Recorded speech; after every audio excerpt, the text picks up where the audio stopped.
বাংলাদেশে বর্তমানে বেকারের সংখ্যা 26,40,000-এ, যা আগের বছর থেকে 1,40,000 বেশি। গত বছর এই সময়ে বেকারের পরিমাণ ছিল 25 লাখ। 2016 সালের পর গত 8 বছরের মধ্যে এবারই বেকারের সংখ্যা সর্বোচ্চ।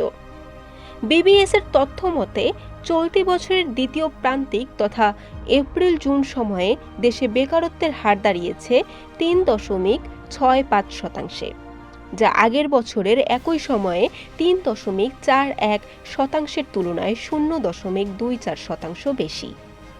এই প্রতিবেদন পর্যালোচনায় দেখা গেছে গত এক বছরে দেশে 10,70,000 কর্মসংস্থান কমেছে। কাজের সংস্থান না থাকায় শ্রমবাজারে অংশ নেওয়া মানুষের সংখ্যাও কমেছে প্রায় 9,30,000।